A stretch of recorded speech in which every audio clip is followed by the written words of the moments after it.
In the tapestry of life, where every thread holds a story, America in black and white emerges as a haven for the voices echoing through the heart of our communities. In this podcast, we wade through the rivers of our collective experiences, celebrating the vibrant hues of change brought forth by the whispers of hope and the roars of action. It's more than just a conversation. It's a journey into the heart of our society, illuminated by the light of those daring to dream and do. Join us, and let your voice be the melody that guides us toward a dawn where every color finds its place in the masterpiece of our shared destiny. Together, let's paint a future brimming with the positives that dwell in our minds and the actions that shape.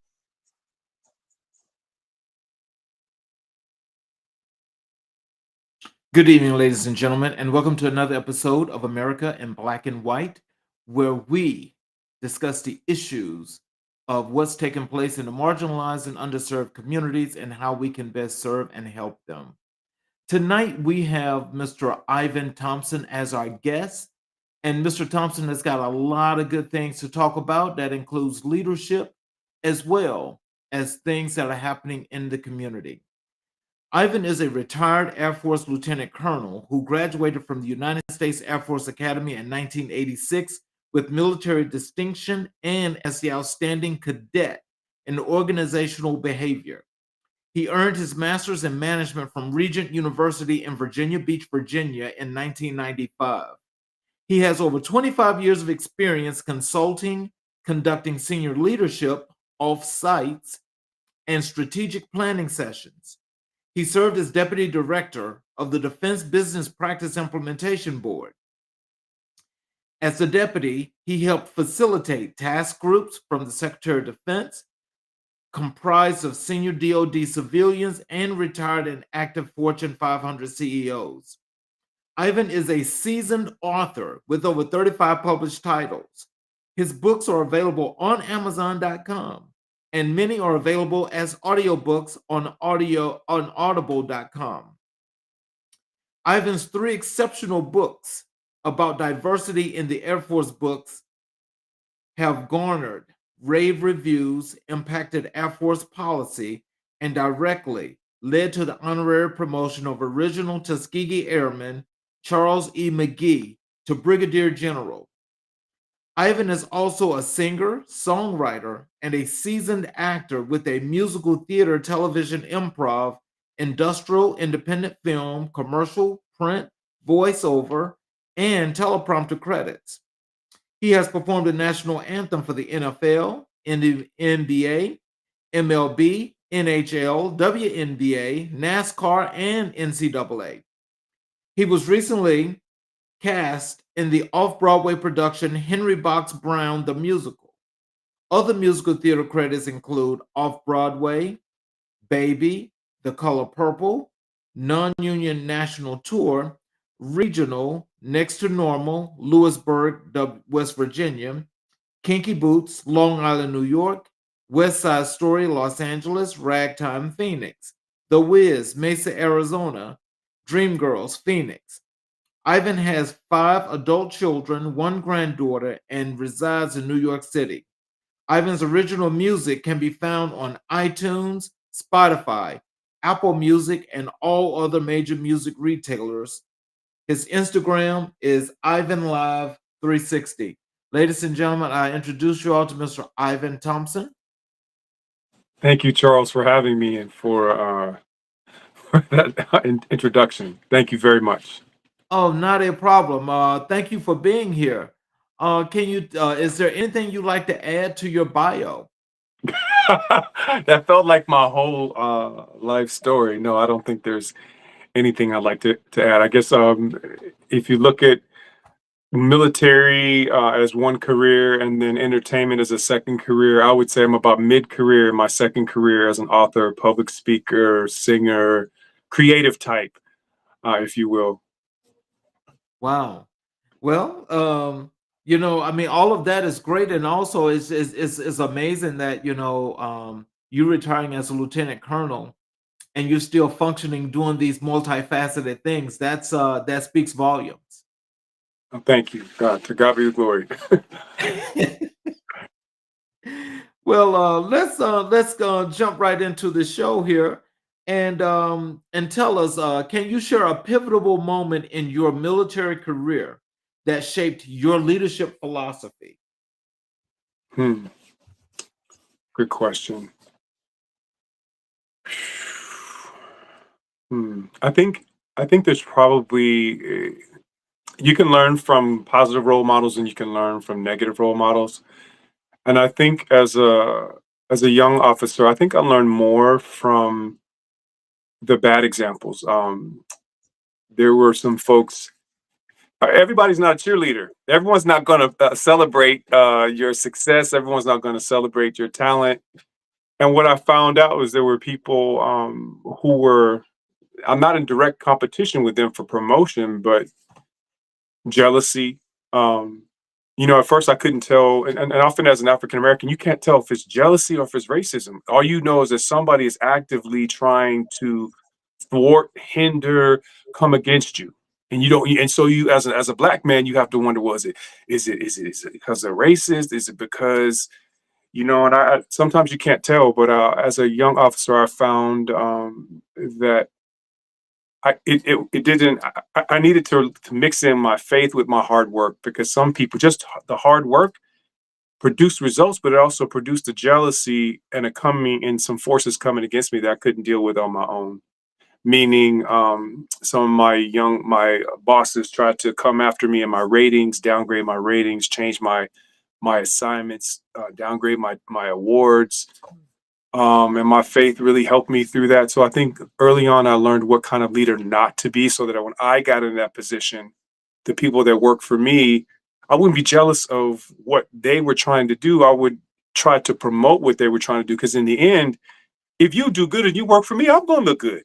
I couldn't Right, understand why other bosses didn't understand that. Because if I wanted to, I could kind of take credit for everything you do because you work for me. right. you know, Instead of trying to hold you down because you're gonna outshine me. So I think early on in my career, I learned that your job as a leader is to find out what people want. People go to work, for paychecks, so on and so forth, but they also have ambitions and things that they want to accomplish. And if you can make that happen for people, people will do anything for you. So I think it shaped me as a young leader to try to figure out what's going on in their family life, what's going on in their career, where do they want to end up in their career, how can I help them with their rewards, how can I help them get to that next job, that next promotion, instead of what I experienced. Part of it, I was kind of a weird, I sang, and so as a junior officer, as a lieutenant, my singing put me in front of generals, in front of high ranking people, and so people got jealous of that, and the things I did on the outside, even though I was very good at my job as well. And so as a boss, I really tried to make sure that that wasn't me, that if I found a shining star, I tried to put that person out in front and enable them as best as I could. So I think for me, unfortunately, most of the lessons I learned were from some of the people what not to do when I was a boss.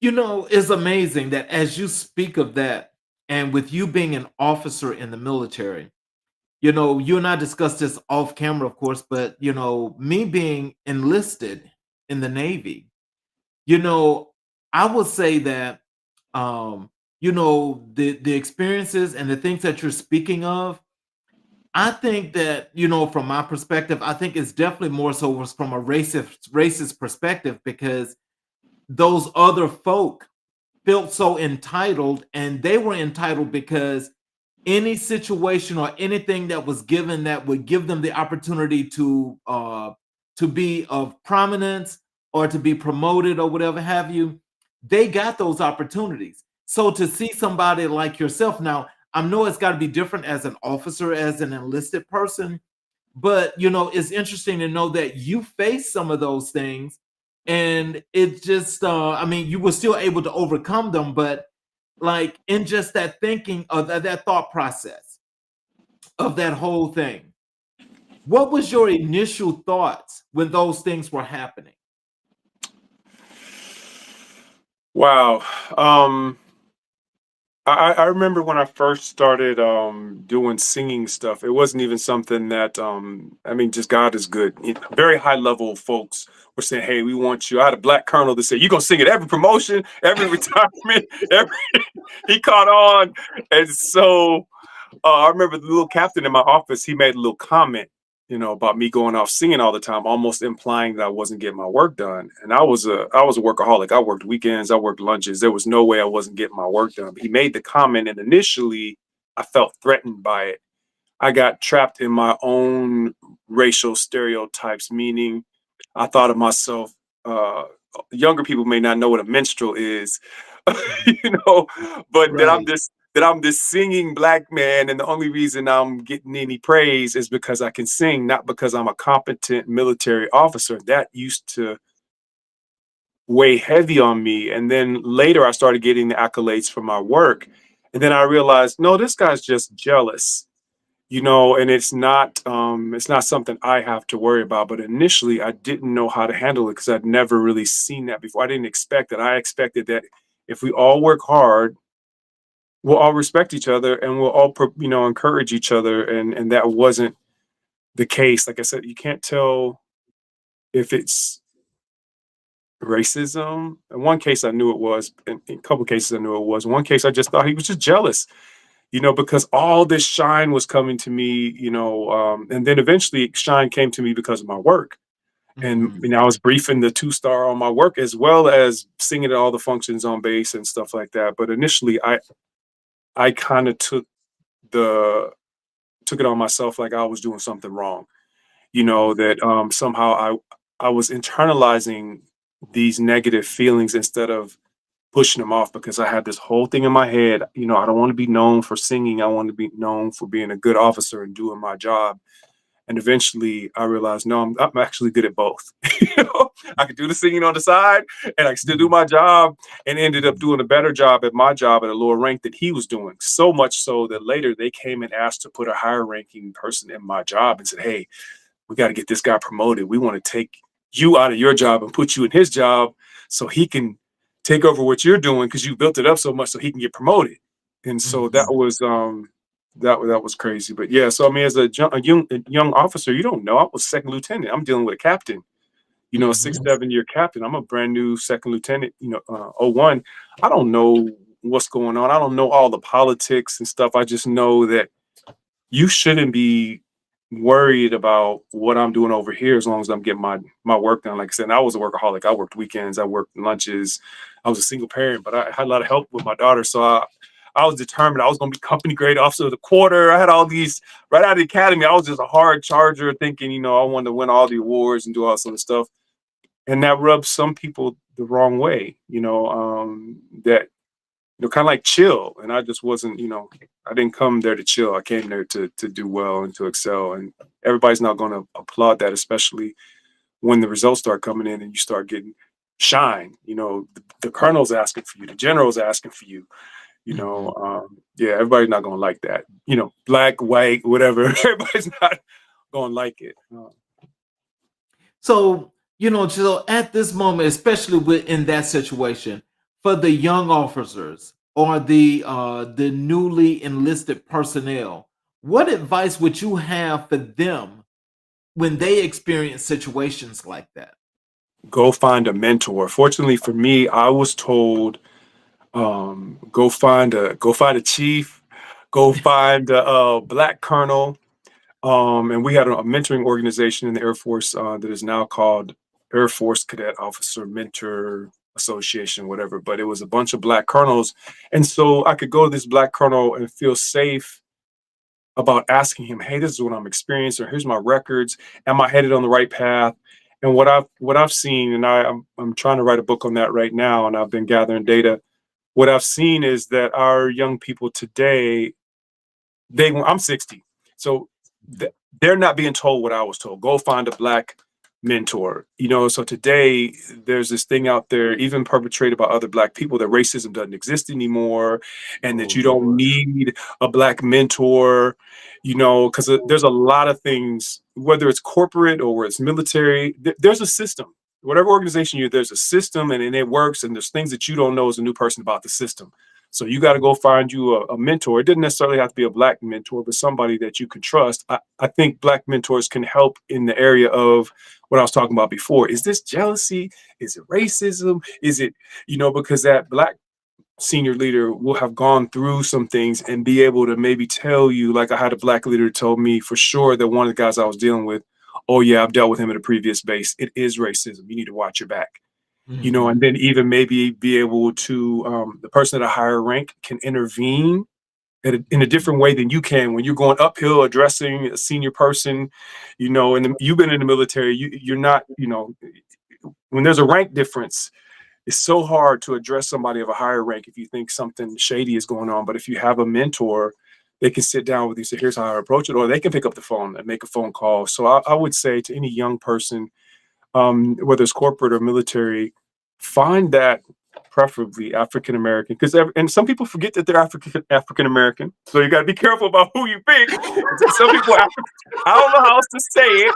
I don't know how else to say it, but there are some people that feel like, we it's just a true meritocracy, and we, there, and that's not the case in every situation. So you maybe want to find somebody who, not saying that, the racism is around every corner, because it's not. Some of the most helpful supervisors I have, some of the best bosses I've ever had, even at that base where people were trying to do me in, the white guy gave me favor with the white 2-star, and he undid everything that people were trying to do to me. So it's not necessarily a race thing, but I think you need to be able to, if you think that's what you're experiencing, talk to someone about it, someone that you can feel safe about, someone who has a broader perspective of the organization that can look at your records, look at your performance objectively. I just had this happen with a cadet at the Air Force Academy who got into some trouble, and was being treated unfairly. And he wasn't even going to tell me about it. I talked to this boy all the time and asked him, how's it going? How's it going? And he just assumed there was nothing he could do about it. He had got in some trouble. He's just going to accept this bad punishment. And then once he finally spilled it, I was able to make some phone calls and engage at a much higher level. And fortunately, it was all squashed. But he wasn't even going to tell me about it. I just had the same thing happen about a year and a half ago with some pilots. I met with them before they went to pilot training and said, hey, I know a whole bunch of pilots. If you get in trouble, let somebody know. And they didn't tell me until they got deep in trouble. One of them had already washed out. The other one, he didn't even tell his dad. His dad was in the Air Force. We tried to rally all these high-level colonels and lieutenant colonels and pilots to try to help him, but it was too late. So this piece of our culture is fading away. This notion that I need to go find this black mentor, especially like in the Air Force where most of the leadership is white. There's a comfort level there that needs to be, because I know I would approach young black officers and they look at me like I have 3 horns in my head. Like, I don't need a black mentor. And I'm going, if I could just get them to let me see your records. And they let me see their records. I go, ooh, you think you're doing good. You think what it says in this piece of paper in your records is good, but it's not. And let me tell you why. And I'm not saying that in every case it was because they were black that their records, but what I told my white leadership was that on the whole, for the organization I mentored in LA, for example, on the base, I said our black officers have a lower understanding of the system and what needs to be in their records to make them competitive for promotion. Why is that? I can't blame it all on white people, but I'm just saying this is what it is. So there's a need here, and I'm going to fill it for the ones that'll let me fill it. Because some people, like I said, they didn't feel like they needed a black mentor. I just trust my boss. And in every case, you can't do that, And then sometimes you do need that, for that whatever percentage it is, for that undercover racist, biased, whatever you want to call it, boss that you think is doing you well and is really not. That's when you need that mentor to be able to say, no, you're not getting the straight scoop here. And I don't know how we do that, when we have so many people now that are thinking, racism is dead. I won't name any politicians who've said that, get in trouble, but it's just not true. It's just not true. Like I said, it's not everybody, but there's enough bias in the system, or what we call unconscious bias, where people are looking at you and they don't even know themselves that they're biased. Mhm. You couldn't tell them that they were biased. But if you looked at their actions or maybe how they rated a group of people, there's just enough unconscious bias for them to rate you lower than they should have based on your accomplishments. And the only one that can really help you with that is somebody who has a more experience and longevity in the system to say, hey, man, based on what you're telling me, you should really be ranked here, not here. If we're doing a rack and stack 1 through 10, you should really be like number three instead of number seven. And in the military, if we rack and stack for promotions, for jobs, because if I give you this job and him this job, certain jobs are going to put you on a faster track for promotion. And Exactly. promotion equals money, and we only got 20-25 years to do this thing. So if you keep getting faster and faster promotions or better jobs, larger people, the numbers you're supervising, stuff like that, you're going to get promoted at a higher rate. You're going to finish higher, E7, E9, whatever, O6. And then that sticks with you for the rest of your life. My retirement paycheck is based on where I finished. And to Hmm. try to get people to understand that, I told this black 4 star, I said, you know what? I said, I was the most unmentorable person. And part of it dealt with my upbringing. My father wasn't that role model. And Hmm. unfortunately, in my family, it was painted that the black man wasn't a good person to look to because of different things. So I had a Yeah. distrust, and I looked down.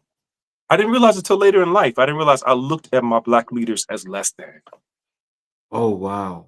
I didn't realize it until after I retired. I went to that 4 star and retired. I apologized to him. I said, I could have listened to you more, but I took on some of this cultural stereotype that somehow the white officer, the white pastor, the whatever was better than.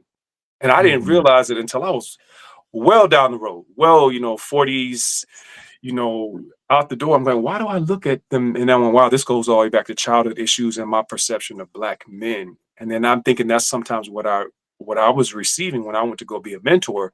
They're looking at me like, well, you're not a full colonel, you're not a general, you don't have anything to offer me. I can trust my white officer, supervisor more than I can trust you. And I didn't Hmm. realize that I was doing some of the same things. I had some of the same perceptions, and that's pretty deep, but we do have these things we have to unpack. Like, why would I see a black officer and a white officer differently at the same rank? This officer was a 4 star, black 4 star. I had known him in 3 different bases, watched him Hmm. go from major '04 to 4 star, vice chief of staff of the Air Force, before I realized, wow, I've been looking at him differently, and I could have benefited from his advice a long time ago. But then that made me a better mentor. So if somebody was rejecting me, I didn't take it personally. Hmm. I just try to stick with it and get it to them another way, or get them somebody else to talk to them. Like in LA, if they wouldn't listen to me, we had a black 1 star. I put him on the calendar. I remember the Hmm. 1 star black officer told me, Ivan, you could have told him this. I said, sir, I know, but he wouldn't listen to me. Hmm. I didn't have the credibility on my shoulder for this person to look at me, but he would listen to you even though we would have told him the same thing. So I try to understand, okay, you might not be able to receive it from me, but I care about you so much. I want to make sure you get this information, because at the end of the day, I know I'm right. I Hmm. know that you're not going to get promoted with the way you're going on what they're telling you in your office, even though that you're supposed to be able to trust them. They're not telling you the right thing. And I've written books about it. I've helped people. Some people say thanks, some people they don't. That's not why I'm doing it. Hmm. I just want people to succeed, and because, like I said, there's a lot of things I wish I had known, and I was helped by some people along the way. um, Black colonels that told me things, and then, like I said, it wasn't just black, but when I thought it was something like that, I needed to be able to talk to another black person who would understand that. you Hmm. know and I don't know how you can get around that sometimes, if that's what you think you're dealing with. You know, I won't say the details, but um, actually, I was stationed in uh, a place on the Sun Belt, and when I say Sun Belt, that is, that's the coast, the Gulf Coast area. That's like Louisiana, Mississippi, Mississippi. Alabama, Florida, and so forth. Well, I was stationed there. Of course, my job was a dispersing clerk. So I did payroll. So pretty much finances connected to personnel, so pretty much it goes hand in hand, especially when there's some disciplinary actions and things of that nature where people are going to lose money or they're going to lose rank and things of that nature. Well, there's a bunch of young guys, and we didn't have Just so you say, because what you said is key. We didn't have anybody that looked like us that was at that tier. So that was what it was. And so remember, I said we were on the Sun Belt. We're in the Sun Belt. So we were on deployment. And while we were on deployment, I noticed, some things that was happening in a particular company, right? And so all these young boys, they looked to me for leadership, right? And so all of the issues that they were bringing to me, because I was seeing it, and I actually asked um, my dispersing officer, and I kept asking him. I said, "Does this look strange to you?" They were, and now during the time I'm talking, because I've been out the military now for over 30 years.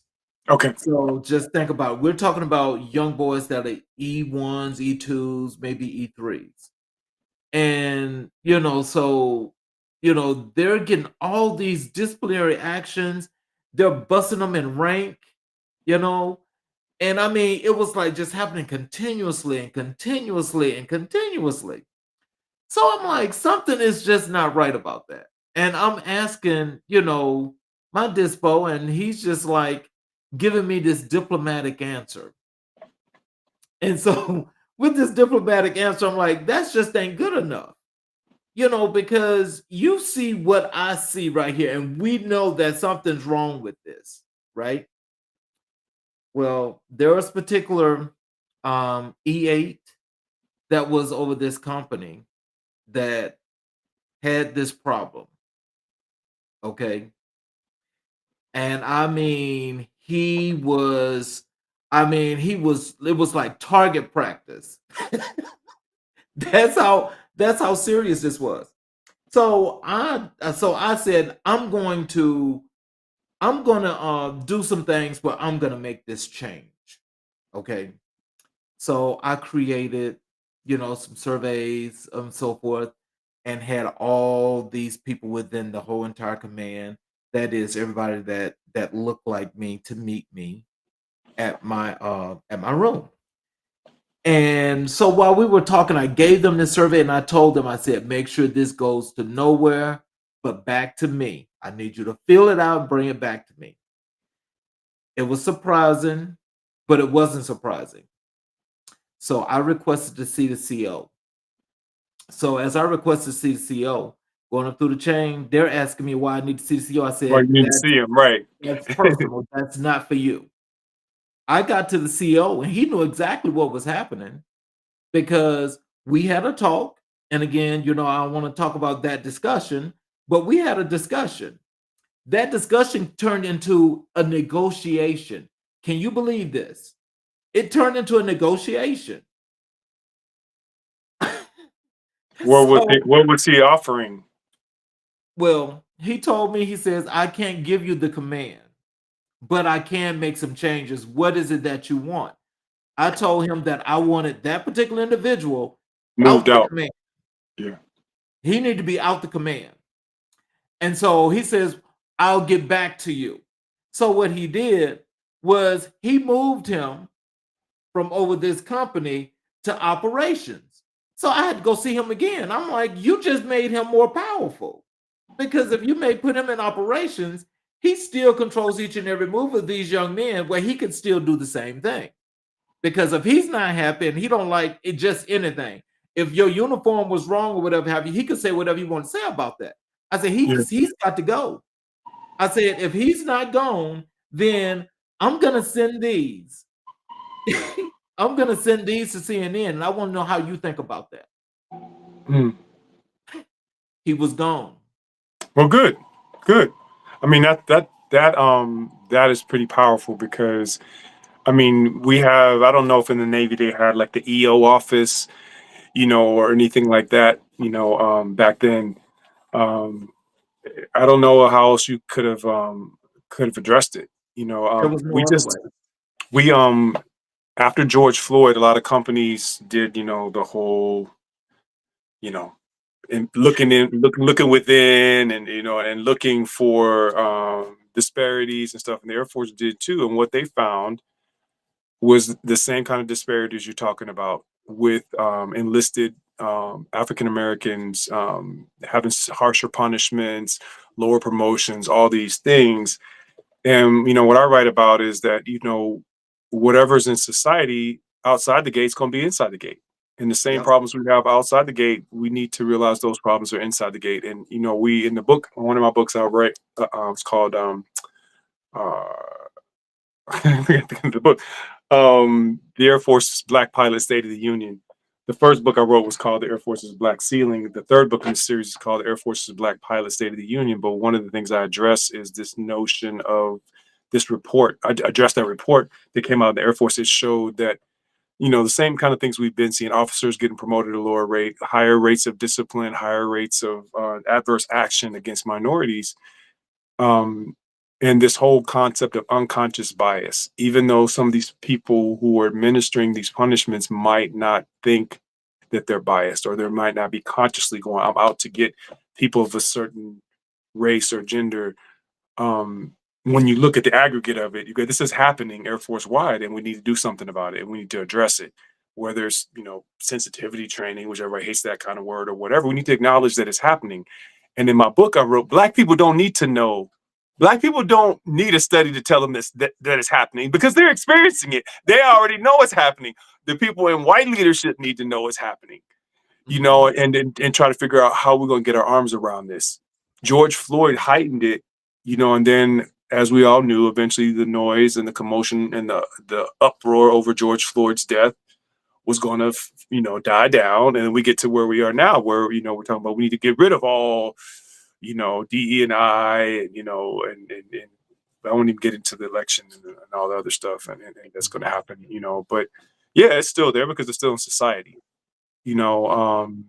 and someone like you doing what you did, that was amazing. I had somebody come to me, one of my senior NCOs, E7, came to me and said, hey, the Black enlisted people are being mistreated in our unit.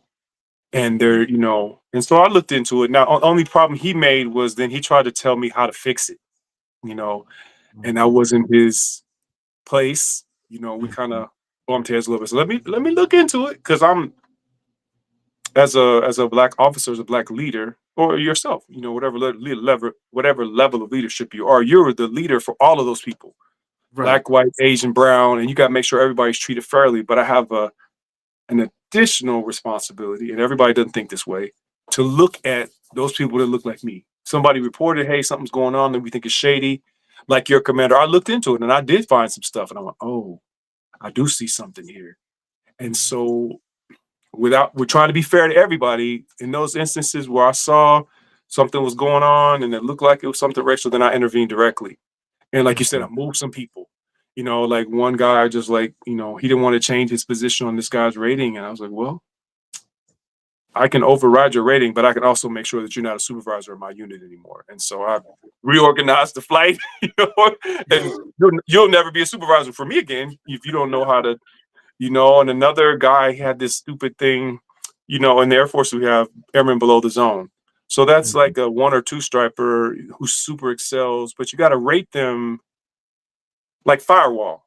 You're the best thing since sliced bread, so you can get early promotion. And he had a supervisor who's like, no airman is perfect, perfect 5s. I'm going, I know that. If you wanted to go by the book, nobody is, but you're rating people on their potential, because there are people that get promoted below the zone. There's people that get step promotions, and they all have firewalls. So it's being done. And we just got to figure out if this person's worth the benefit of the doubt. They have the potential for that. And this guy didn't see that he should do that. So I overrode his ratings.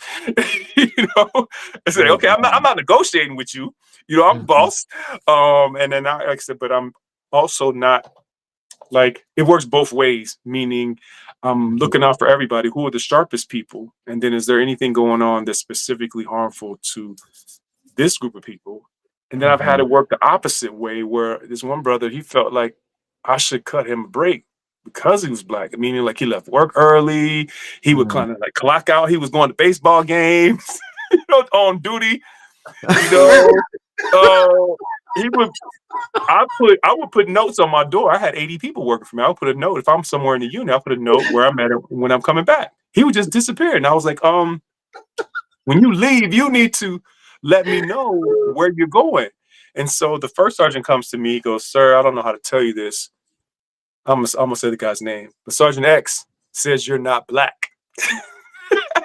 I knew Mhm. exactly what he meant because he expected me to let it slide. And I did. I tried it. He was my administrative person. So he did all of my enlisted ratings, all of my paperwork.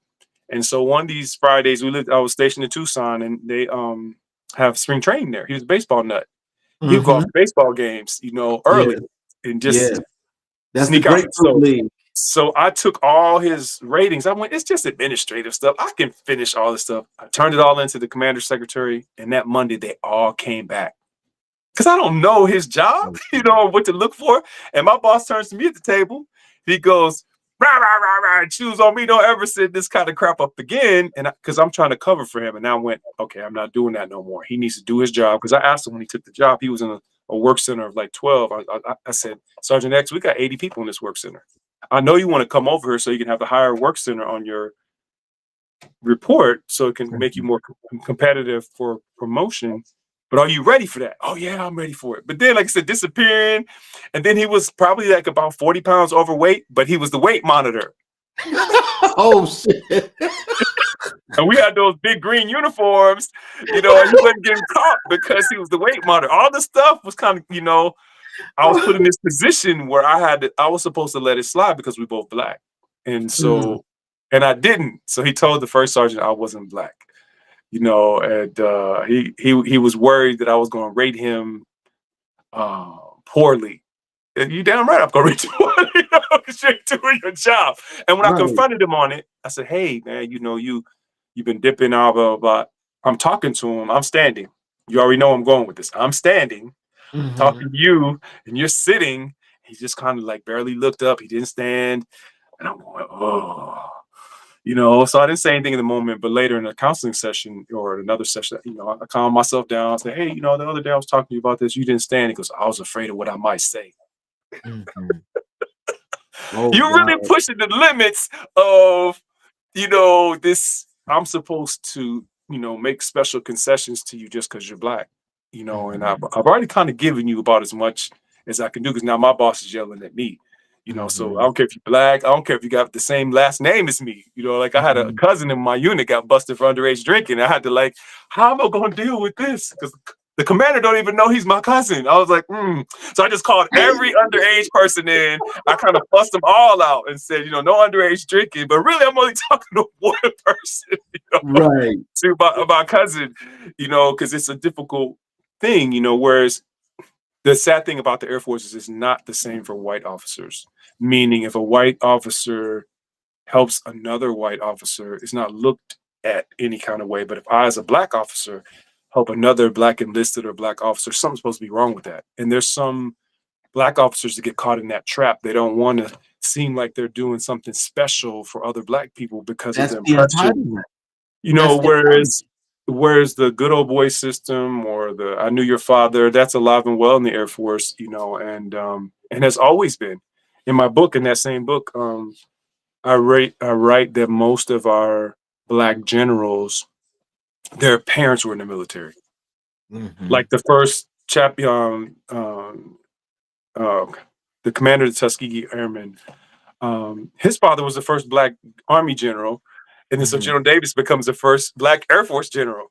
Mhm. So there is some when people get in, they coattails. Mhm. But somehow when the coattails are African American, we want to look at that a little bit different. When we're helping each other up, that's looked at as a bad thing. You know, Mhm. whereas white officers do it all the time. In my book, one of my earlier books, in this book actually, I wrote about how Douglas MacArthur, five-star general, his father was a general. His mother wrote the president, said, "Hey, let him keep his wartime rank," Oh and wow. the president let him keep his rank. So that fast tracked him to be able to be in World War II, five-star, Douglas MacArthur. So, Eisenhower got in trouble as a major, as a 04. He called up his buddy, Pershing, He knew a General Pershing. General Pershing makes phone calls. Ike gets bailed out. Ike becomes a 5-star and president. That kind of stuff has gone on throughout our military history. But when Black people do it, it's frowned on. And so, unfortunately, some of our Black officers don't have the courage. I don't say the courage. It's a tough place to be in, because usually they're the only one. We've only had 11 Black 4-stars in the Air Force out of over 250 4-stars. Just for Mhm. perspective, you talk about, like this book. I remember Air Force's Black Ceiling had a white lady come up to me at a place where I was selling them, and she was like, "Oh, so your book is kind of obsolete now." I was like, "What?" Because we had a Black Air Force chief of staff, kind of like, "Oh, problem solved. Racism is over." I'm like, she don't get it. She don't get it. You know? No, believe me, them people will never get that. They will Hopefully, if never you read get the it. books, you'll understand. But it was funny. She's like, your book's kind of obsolete by now, right? I'm like, what? Oh, wow. That's crazy. So, how do you believe your military experience has influenced your approach to leadership in civilian life? Good question. So one of the things I experienced on the tour, I was on a tour as an understudy and a swing. A swing is like a substitute teacher, meaning an understudy. I was the understudy for Mister in the color purple. So if the guy from Mister can't go on, I go on in his place. So a swing is along the same concept, meaning I had to learn 5 different people's parts. So if any one of them went out, I could jump in like a Okay. substitute. Mhm. But you got like the primary cast, then you got the swings. And so on the tour I was on, they kind of treated us like crap. And so I kind of stepped in. I was like, look, I don't know how they treat people in this industry, but I learned how to take care of people where I came from. And this is not it. If you say we're Okay. all part of the same team, Mhm. then we should all be treated with dignity and respect. So, and what I found, and I've worked in other places, I almost named some nonprofits and stuff. What I found, oh yeah, nonprofits and academia, what I found out is somebody might be, let's say in the church setting, they might be a Mhm. great orator, they might know the Bible, but they have no training on how to treat people. Exactly. And so they don't know how to develop people. They don't know necessarily how to discipline people, praise them. We're taught praise in public, discipline in private. Nonprofits I work for, some people, I remember this guy in this one nonprofit organization in Arizona. Leadership at the highest level made a mistake. They Mhm. made a mistake that was going to cost the company money and affect ours at the lowest level. So this guy comes in and he's going to be briefing them. He wasn't in my organization. He was in another organization. He was in the retail side of this nonprofit. I was in another side of it. But I'm there that day and I'm in the meeting. He's talking to all the retail people, telling them that they're going to have to take a cut in their hours. Mhm. And somebody raises their hand and kind of like, well, why? And the guy told him, be lucky you have a job.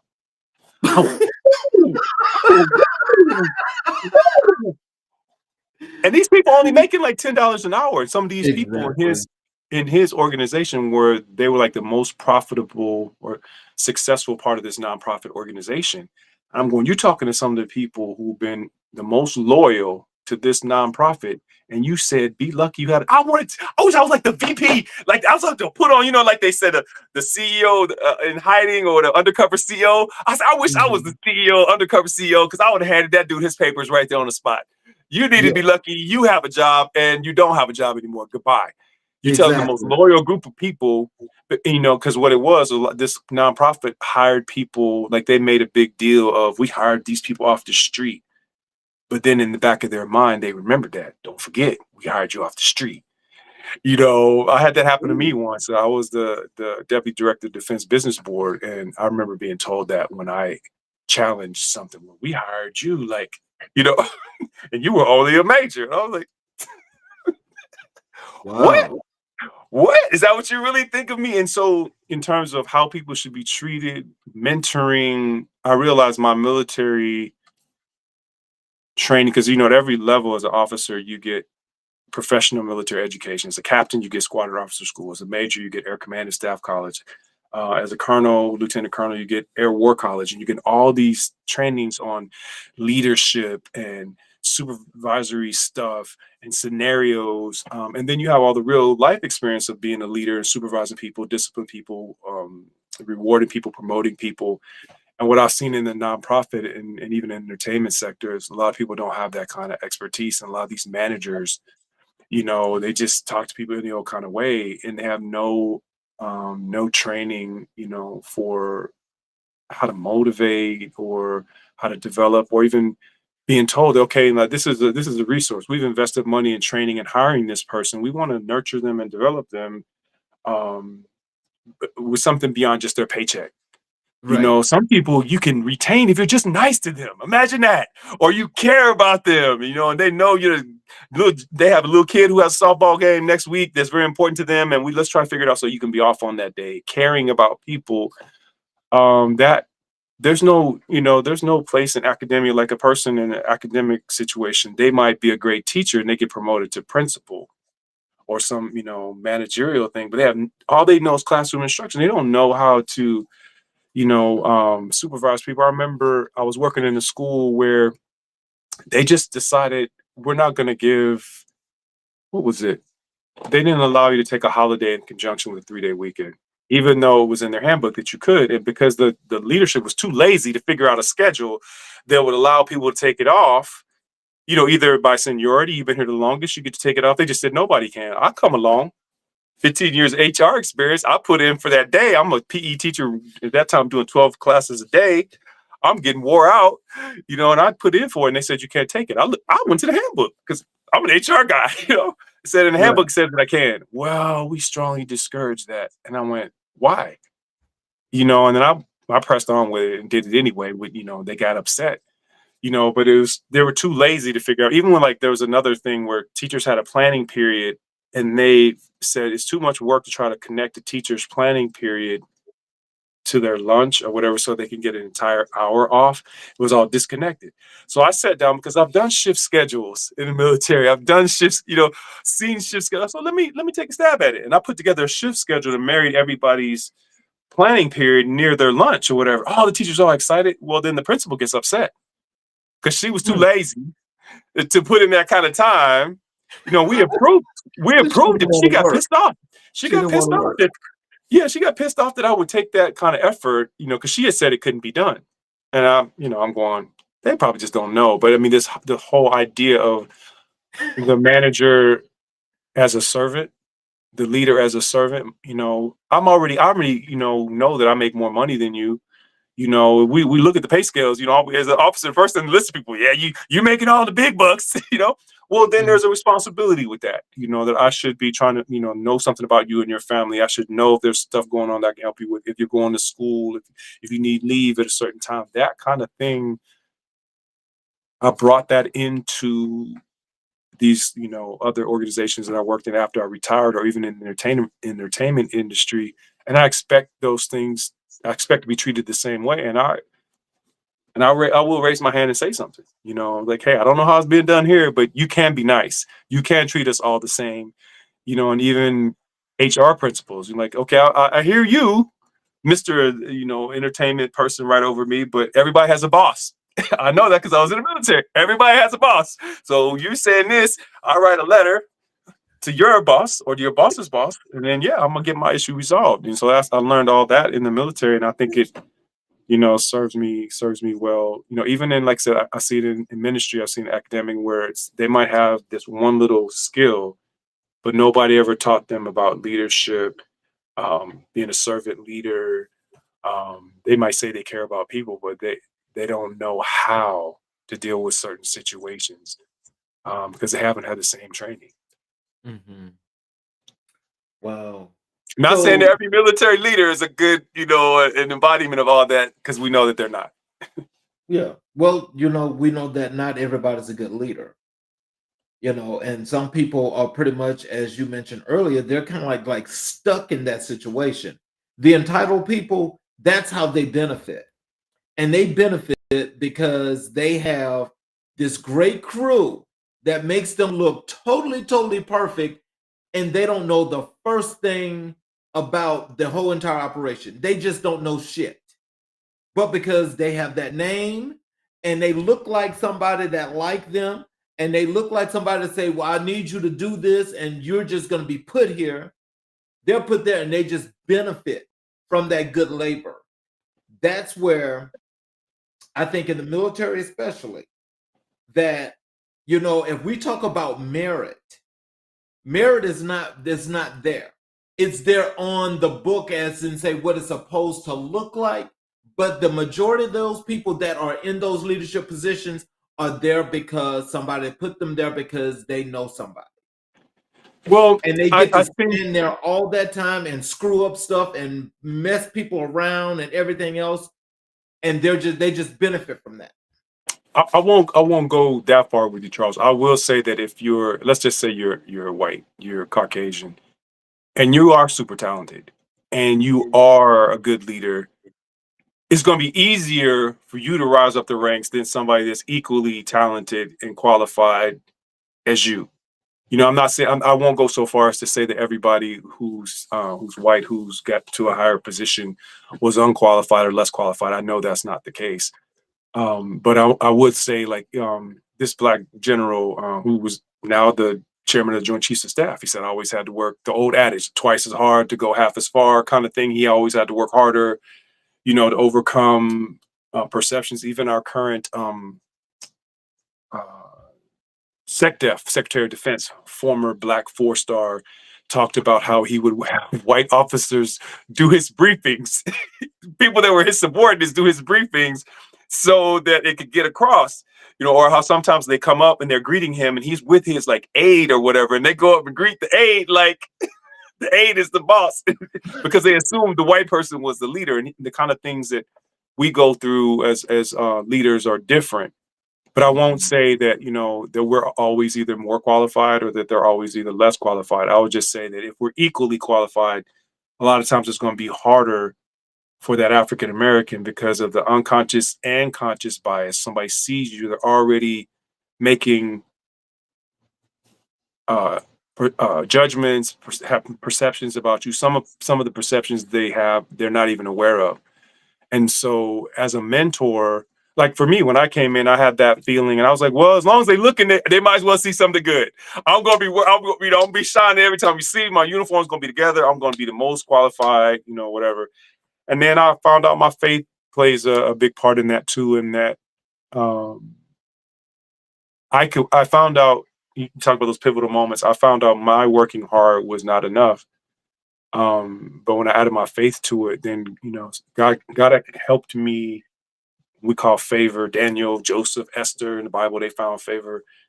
God caused the highest man on the base to have, to like me and see my work when other little minions in between was trying to, you know, put a brother down. God caused the two-star to have favor with me. Everything I did, he loved it. And so that trumped everything. When people tried to cancel my assignments, when they tried to tell me I didn't deserve certain decorations, I wasn't going, to have this or that, or they took over all the shiny stuff I was working on, trying to put Cinderella in the corner and work on other stuff. Whatever I was working on, God caused that man to be concerned about that. And that's my testimony, and did I have some things that made it to my record that were harmful?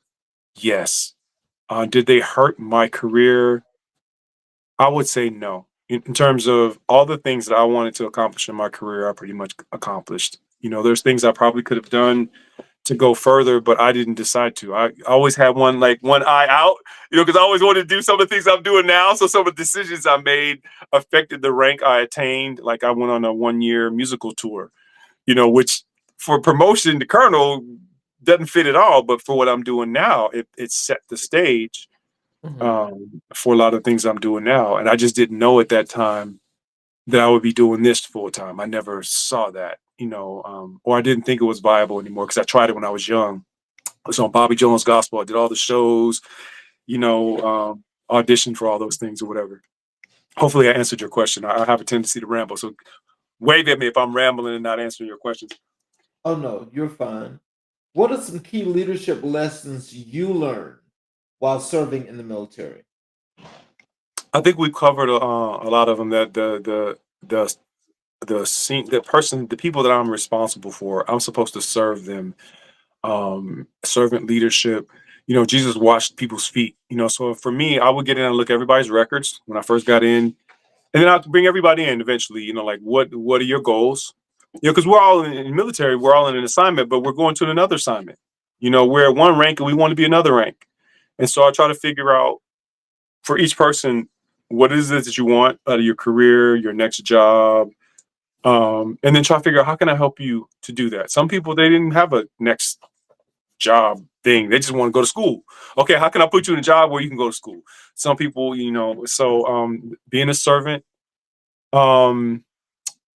excellence, hey, to try to teach what excellence means. Some people thought excellence and being promoted was a timestamp. I've been an E6 for 12, for 5 years. So it's my time to be E7. I'm like, no, because you're getting a check, and so everybody you come to work, you get a check.